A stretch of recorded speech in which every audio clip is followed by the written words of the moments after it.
우리 함께 인사 나누겠습니다. 사랑합니다. 축복합니다.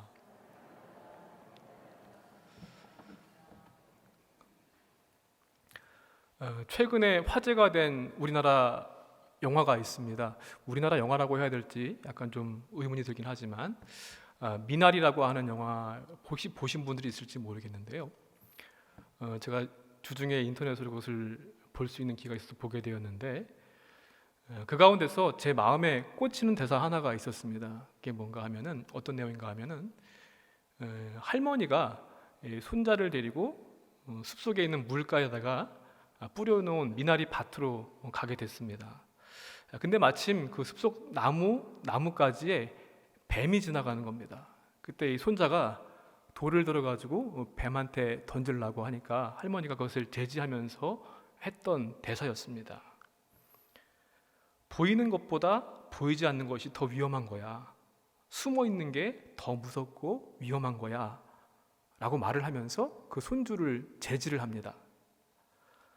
보이는 것보다 보이지 않는 게 더 무섭다고 하는 그런 말입니다. 왜 제 마음에 이게 꽂혔는가 하면요.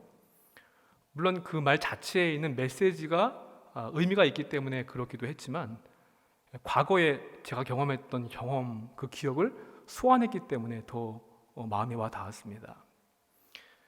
제가 춘천에 오기 전에 목회했던 그런 교회에 그 지역 교회 목사님들하고 참 가깝게 지냈습니다. 제가 있었던 곳이 동강변에 있는 교회였는데 4개 교회가 그 가운데 있었습니다. 근데 저희 교회가 대교회였어요. 그 친구들이 그렇게 불렀거든요. 그 중에서 제일 큰 교회였기 때문에.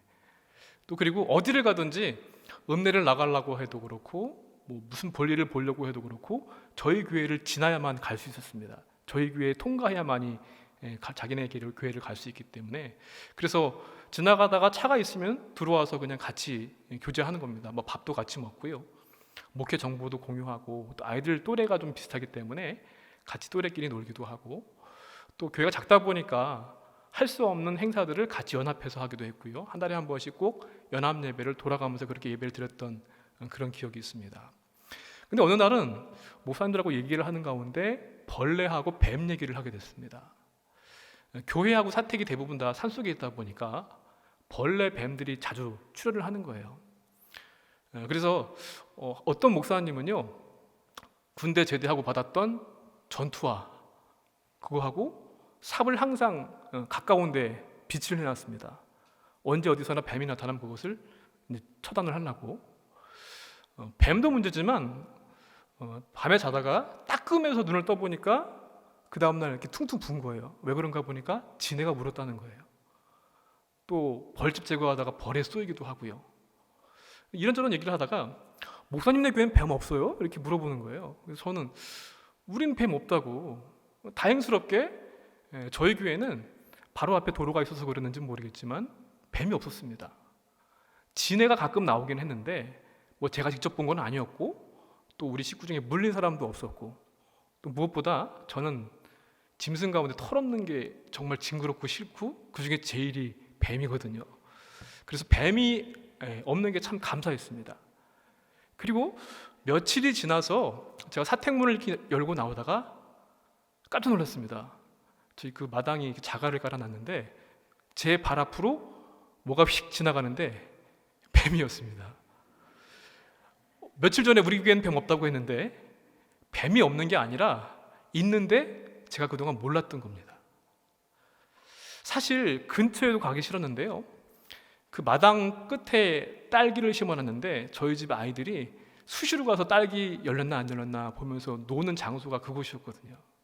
그러다 보니까 지금 저거 없어지기 전에 눈에 안 보이기 전에 처리하지 않으면은 언제 우리 아이들 물 수도 있고 교인들 물 수도 있겠다 싶어가지고 보일러실에 있던 삽을 가지고 와서 처리를 했습니다. 그리고는 그 사체를 저 강가 쪽으로 휙 던져버렸어요.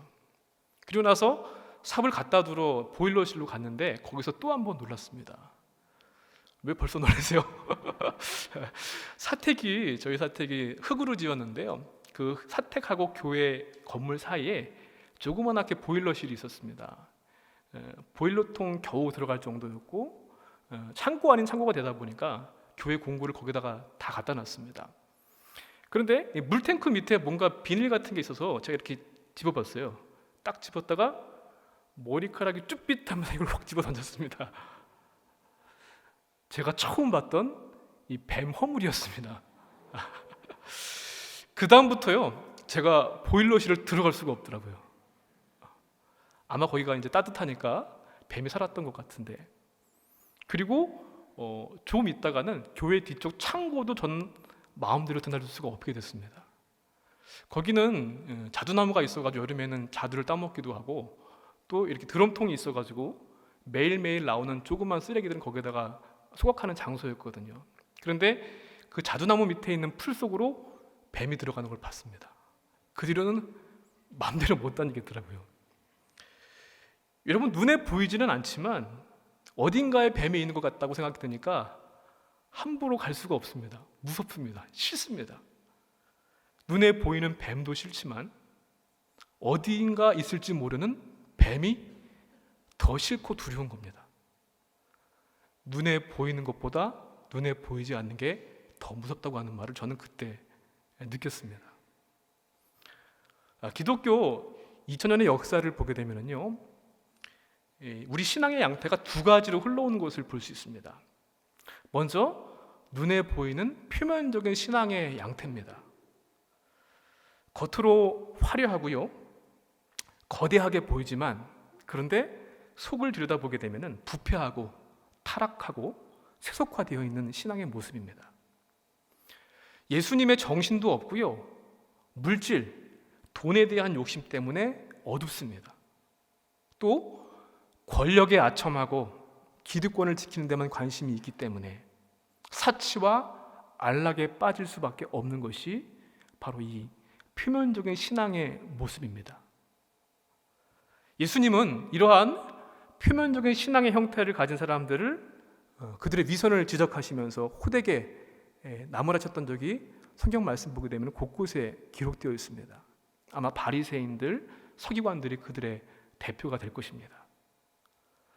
반대로 눈에 보이지는 않지만 초라하고 약해 보이지만 그 속에 생명이 있는 이면적인 신앙의 양태가 있습니다. 예수님의 십자가의 정신이 살아있고요, 하나님과 교제가 있습니다. 그런데 그것 때문에 오히려 박해와 어려움들을 겪게 되는 모습입니다. 그리고 그 신앙의 두 가지 양태는 오늘날까지도 이어져 오고 있다는 것입니다. 지금도 사실은 우리가 기독교의 역사를 지금 우리가 써내려가고 있는 모습이지요. 그런데 여러분, 과연 우리는, 저와 여러분은 이 두 가지의 양태의 신앙의 모습 가운데 어떠한 쪽에 속한다고 생각을 하십니까? 또 내가 관심을 갖는 것, 내가 두려워하는 것이 무엇입니까? 그걸 보시면은 내가 어느 쪽에 속해 있는가 하는 것을 알 수 있습니다. 오늘 본문 말씀 보게 되면은 예수님 주변에 수많은 사람들이 모여 있었습니다. 그들 가운데서도 특별히 제자들한테 예수님이 주신 말씀이 오늘 이 말씀입니다. 그러면서 우리한테 신앙의, 이 표면적인 신앙에 빠져 있는 바리새인들, 그들의 형식주의와 인본주의를 주의해라 라고 말씀을 주셨습니다. 겉은 참 그럴듯한데 숨겨놓았던 어둠, 죄악된 모습들이 드러날 때가 반드시 있을 것이기 때문에 그렇습니다.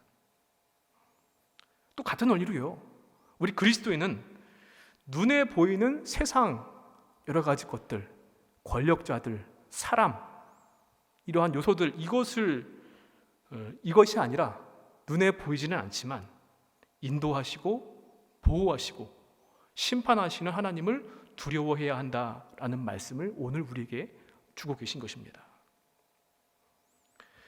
우리는 오늘 말씀 가운데 받아야 될 믿음의 교훈 첫 번째는요, 우리 안에 있는 외식을 조심해야 한다는 것입니다. 앞선 장을 보시면 11장에 예수님의 대적자들과 예수님 간의 갈등이 계속해서 고조되고 있는 것을 볼 수 있습니다. 예수님은 그들에게 화 있을진저 라고 저주까지 선언하셨던 그런 내용들이 담겨 있습니다. 바리새인들의 누룩을 주의하라고 말씀하셨는데요. 우리 1절부터 3절까지 말씀입니다. 다 같이 다시 한번 말씀을 함께 보도록 하겠습니다. 그동안에 무리 수만 명이 모여 서로 밟힐 만큼 되었더니 예수께서 먼저 제자들에게 말씀하여 이르시되 바리새인들의 누룩 곧 외식을 주의하라. 감추인 것이 드러나지 않을 것이 없고 숨긴 것이 알려지지 않을 것이 없나니 이러므로 너희가 어두운 데서 말한 모든 것이 광명한 데서 들리고 너희가 골방에서 귀에 대고 말한 것이 지붕 위에서 전파되리라. 아멘. 누룩이라고 하는 것은 보리를 물이나 혹은 포도주로 이렇게 반죽을 해가지고요 발효될 때까지 두어서 만드는 것이 누룩입니다. 그리고 빵이나 술을 만들 때 꼭 필요한 것이 누룩이죠. 그래서 예수님 당시에 이 누룩이라고 하는 것은 어떻게 보게 되면 일상에서 꼭 필요한 것이고 일상에서 흔히 볼 수 있는 그러한 것이었습니다. 예수님은 이렇게 일상에서 볼 수 있는 그것을 가지고서 비유로 말씀하시면서 우리한테 가르침을 주고 계시는데요. 그런데 성경 말씀 보게 되면 누룩이라고 하는 말이 물론 천국 비유에서는 좋은 의미로 그렇게 쓰이기도 했지만 대부분은 다 부정적인 의미로 누룩이 사용되는 것을 우리가 알 수 있습니다. 구약 성경에서는요 제사를 지낼 때 누룩 없는 것으로 지내라고 그렇게 말씀을 하고 있죠. 누룩은 재료를 변화시키기 때문에 부정적인 이미지가 있습니다. 또한 신약에서도 바리새인들, 서기관들, 헤롯 당원들의 이러한 외식 그것을 가리키는 것이 누룩이기 때문에 대부분은 다 이렇게 부정적으로 언급하신 것이 누룩이었습니다. 예수님은 많은 사람들 가운데 특별히 제자들 오늘로 치면 우리들입니다. 저와 여러분에게 바리새인의 누룩 곧 외식을 주의하라고 경고하십니다. 그런데 이 외식이라고 하는 말의 헬라어 원어를 보게 되면 여러분 아시는 단어일 겁니다. 연기하다, 배우가 연기하다는 뜻을 가지고 있는 것이 외식이라고 하는 단어인데요. 형식적인 경건과 믿음의 모습만 있는 것, 그게 바로 외식입니다. 외적인 것만 치중하다 보니까 본질은 다 잊어버렸습니다. 정신도 잃어버렸고요. 그래서 예를 들게 되면은 바리새인들이 11조는 합니다. 그런데 11조는 드리지만 11조의 기본 정신이라고 할 수 있는 하나님의 공의, 하나님 사랑은 다 잊어버렸습니다. 중요하게 여기지 않았습니다.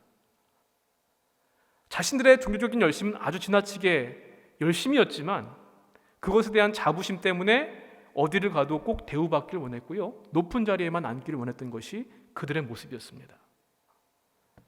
세부 조항을 만들어서 다른 사람들한테 큰 그런 부담감과 무거운 짐을 지어줘 놓고 정작 자신들은 지키지 않았던 것이 그들이었습니다. 왜 하고만 것 가운데 누룩에 빗대어서 말씀을 하셨는가?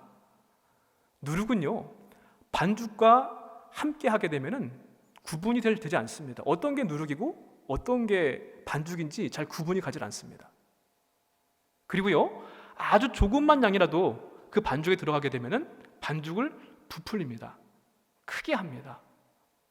지극히 작은 것도 커다란 영향력을 미칠 수 있는 것이 누룩이기 때문에 그래서 누룩에 빗대어서 외식을 주의하라고 말씀하신 겁니다. 그리고 말씀 가운데 있죠. 먼저 프로톤이라고 하는 말인데 이것의 뜻은 첫째로 먼저 그런 뜻입니다. 다른 어떠한 것들보다도 먼저 최우선적으로 뭘 해야 한다고요? 외식을 주의해야 한다는 것입니다.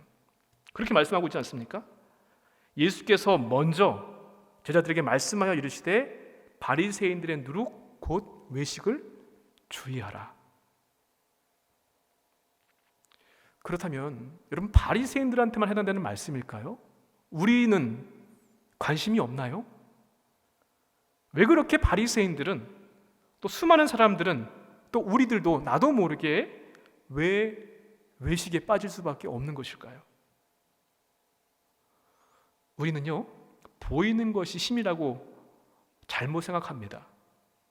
그래서 보이는 것을 추구하고 보이는 것을 두려워합니다. 믿음도 그렇게 믿습니다. 보여야지 믿습니다. 또 내 믿음을 보여주려고 그렇게 애를 씁니다. 왜냐? 보이는 것이 힘이라고 착각하기 때문에. 왜 그렇게 사람들이 예수님께 수많은 기적들을 요구했습니까? 기적을 보여주면 믿겠다는 것입니다. 그리고 믿음 뒤에도 얼마나 내 믿음이 좋은지를 11조를 드리고 또 율법을 지키고 종교적인 열심을 내고 하는 바리새인들의 모습을 보일 때가 얼마나 많이 있습니까? 믿음도 드러나길 원하고요, 보여주고 싶어하는 것이 우리 인간의 마음입니다. 우리는 어떻습니까? 내 속마음과 허물은 안 보이면 된다고 생각할 때가 많습니다. 또 우리 교우들이, 사람들이 교회에서 나를 볼 때 잘 포장되어지면은 그러면 된다고 생각할 때가 많습니다. 아, 저분 참 믿음 좋아, 참 열심히셔. 모든 것을 보고 계시는 하나님의 시선을 주목하지 않고 사람들의 시선 앞에 놓여지는 즐거움에 자꾸 빠지기 때문에 외식을 하는 것입니다. 우리가 사는 일상생활이요, 하나님보다는 사람들의 시선이 더 많이 노출된 그런 세상을 살고 있습니다.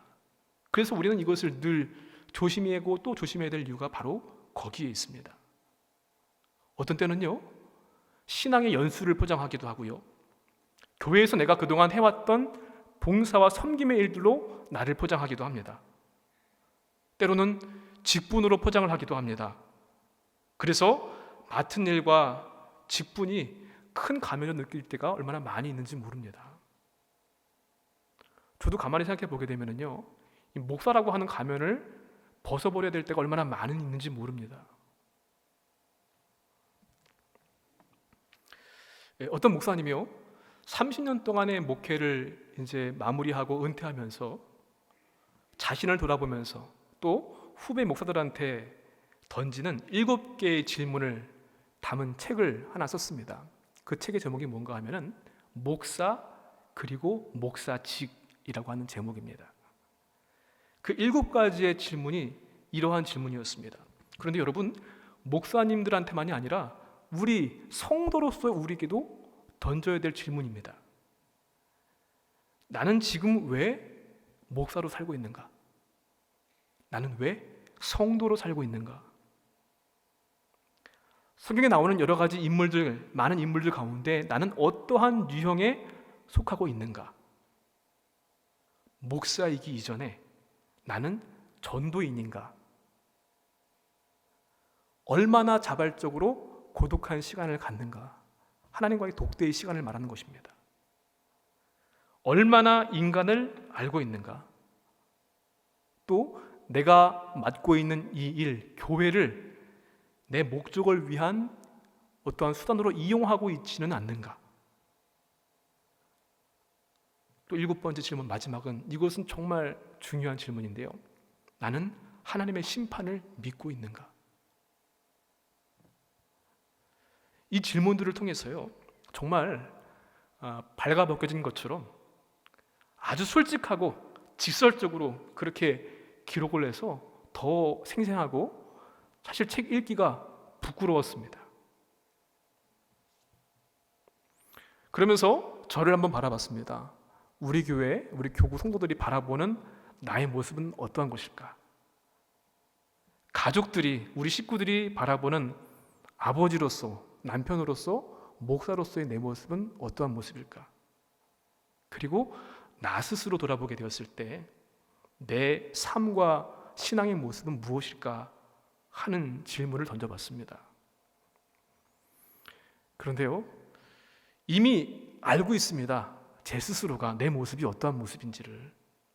그럼에도 불구하고 모른 척 넘어가기도 하고요, 알고도 스쳐가는 일들도 많았고요, 어느 순간 당연하게 여기고 있는 모습도 있었고, 어느새 누룩 때문에 커져버린, 그래서 어찌할 수 없는 내 모습이 두렵기도 했습니다. 하나님 앞에서 목사로서 살아가야 되는데 직업처럼 목사직으로 살고 있는 것은 아닌가? 긴장을 해야 되겠다라는 생각을 또 한 번 해보게 되었습니다. 자칫 목사직도 안 되고요, 안티 기독교 사람들이 말하는 것처럼 목사짓으로 끝나버릴 수도 있기 때문입니다. 마찬가지로 우리가 성도로서 하나님을 믿는 예수님을 구주로 고백하는 사람들로서 내 모습은 어떠한 모습이 되어야만 되겠습니까? 사랑하는 성도 여러분, 보이는 것으로 믿음을 갖게 하는 것은 참 쉽습니다. 보여주면 믿겠다. 누구든지 다 믿을 수 있지요. 또 믿음이 좋게 보이도록 하는 것도 생각보다 그렇게 어렵지는 않습니다. 보일 때만 열심히 하면 되니까. 그런데 우리는 과연 무엇을 믿고 있습니까? 또 내 믿음의 모습은 어떠한 믿음의 모습입니까? 전지전능하신, 모르시는 것이 없고 못하시는 것이 없으신 하나님을 우리가 믿고 있다고 고백하는데, 그분께서 과연 내 안에 살고 계신 것을 믿고 있는지 2절과 3절에 다시 말씀하십니다. 감추인 것이 드러나지 않을 것이 없고 숨긴 것이 알려지지 않을 것이 없나니 이러므로 너희가 어두운 데서 말하는 모든 것이 광명한 데서 들리고 너희가 골방에서 귀에 대고 말하는 것이 지붕 위에서 전파되리라. 감추인 것이 다 드러날 것이고요, 숨은 것이 알려질 것이고 어두운 데서 말한 것이 밝은 데서 다 드러난다고 했습니다. 심지어는 골방에서 아무도 없다고 생각한 곳에서 했던 내 말들, 그것이 집 위에서 모두가 다 알게 들려질 것이고 전파될 것이라고 말씀하셨는데, 하나님은 전지전능하신 분이십니다. 우리의 본 모습이 드러나고 알려지고 들려지고 전파될 것이라고 하는 말이 두려움이 아니라 우리 믿음의 일침을 가해주는 믿음의 교훈이 되어야 될 줄로 믿습니다. 성도 여러분, 무엇을 두려워하십니까? 보여지는 것들을 많이 신경 쓰고 있지는 않습니까? 사람들의 시선과 사람들이 가지고 있는 권세, 눈에 보이는 것들, 이것을 두려워하는 마음에서 외식이 자꾸 시작됩니다. 외식이 문제가 되는 것은 왜 그런가 하면은 하나님께서 마땅히 계셔야 할 그 자리에 다른 무언가가 내가 그 자리를 차지하고 있기 때문에 외식이 무서운 것입니다. 그래서 주님 말씀하시기를 먼저 외식을 주의하라. 마음과 영혼에 뿌리 내리지 않고 겉모습만, 눈에 보이는 것만 추구하는 신앙은요, 언제든지 외식하는 신앙으로 바꾸어질 수밖에 없습니다. 교회 역사를 봐도 그렇습니다.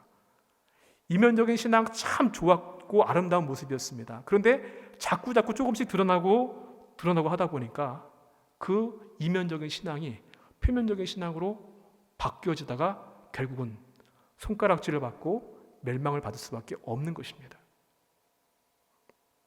물론 그렇다고 신앙적인 열심, 귀한 헌신, 이런 것들을 무시하는 것은 아닙니다.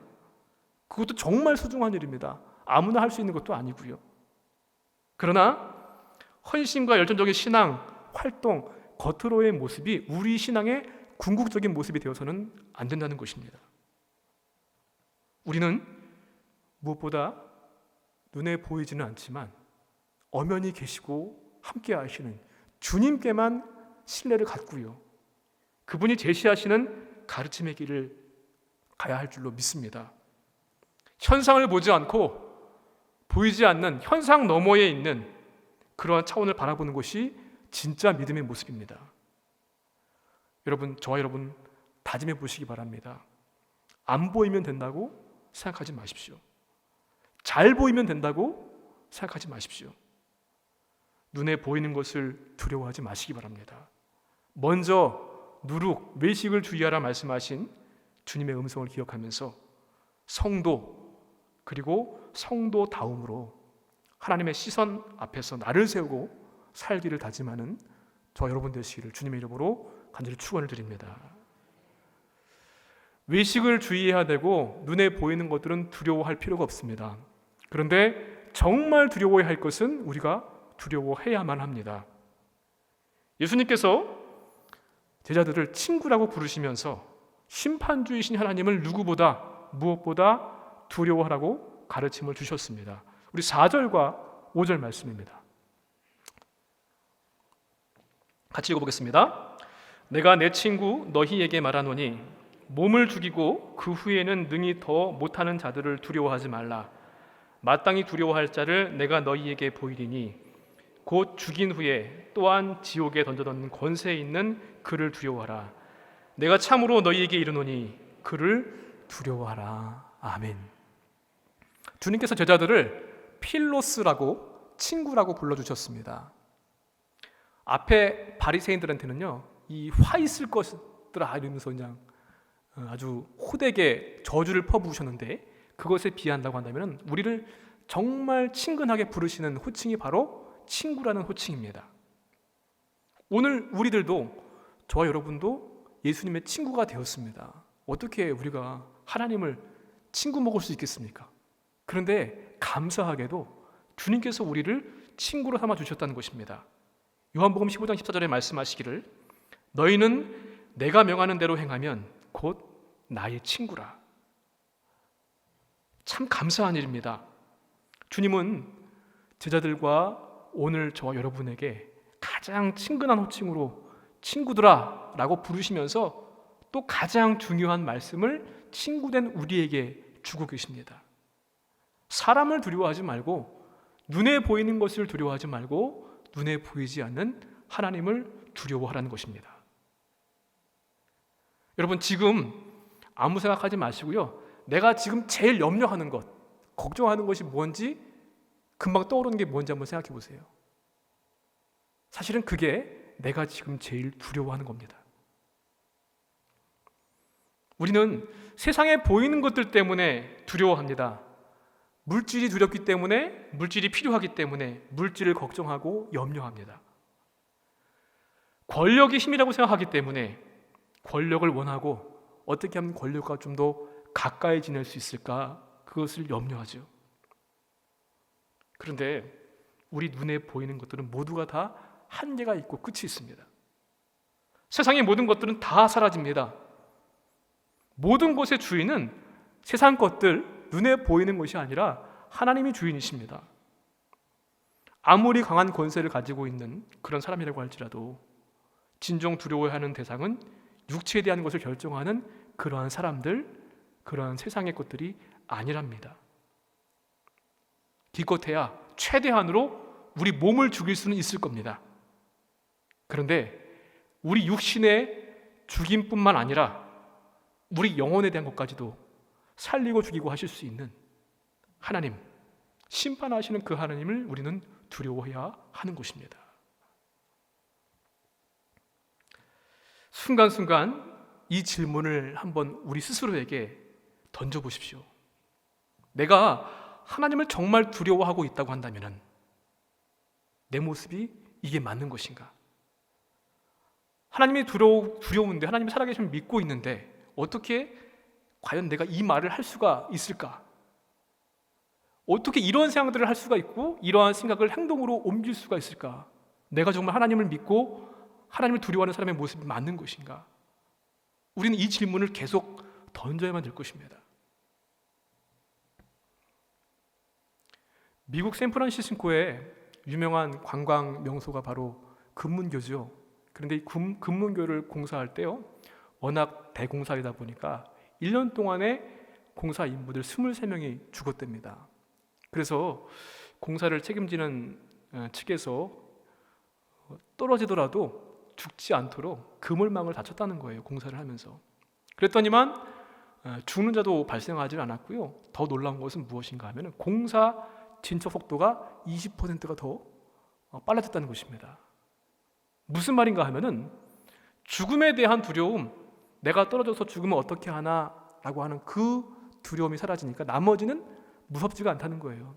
그래서 공사도 빨리 진척이 되고요, 그랬다는 것인데, 진정 두려워할 대상인 하나님을 두려워하게 되면 나머지 것들은 두렵지 않습니다. 세상의 여러 가지 것들, 우리가 염려하는 코로나, 어떠한 것도 하나님 앞에 비한다고 한다면 아무것도 아닙니다. 우리 감리교회를 시작하셨던 존 웨슬리 목사님이 이런 말을 하셨습니다. 만일 나에게 하나님 외에는 두려워하는 것이 없고 죄 외에는 미워하는 것이 없고 십자가에 죽으신 예수 그리스도 외에는 알지 않기로 작정한 사람이 300명만 있다고 한다면 온 세상을 복음의 불바다가 되게 할 수 있다라고 하는 말을 하셨다고 합니다. 300명이 아니라도 하나님을 두려워하고 죄를 미워하고 예수님만을 알기로 원하는 우리가 된다고 한다면 우리 교회가 바뀔 것이고요, 우리 가정이 바뀔 것이고 우리 지역이 바뀌게 될 수 있을 줄로 믿습니다. 사랑하는 성도 여러분, 우리가 살고 있는 세상은 눈에 보이는 것들을 빼놓고 살 수 없는 것은 피할 수 없습니다. 눈에 보이는 거 어쩔 수 없죠. 그런데 그것을 결코 두려워하지 마십시오.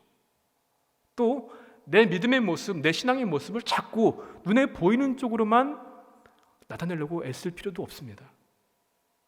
보이는 것을 두려워하지 말고 보이지는 않지만 영원한 생명의 주인이신 하나님을 진정으로 두려워하시기 바랍니다. 그분을 두려워하게 될 때 우리 삶의 모든 문제와 두려움거리들이 사라지게 될 줄로 믿습니다. 행여 어려움이 있더라도 회복해 하신 주님께서 우리를 회복해 하시고 구원하여 주실 줄로 믿습니다.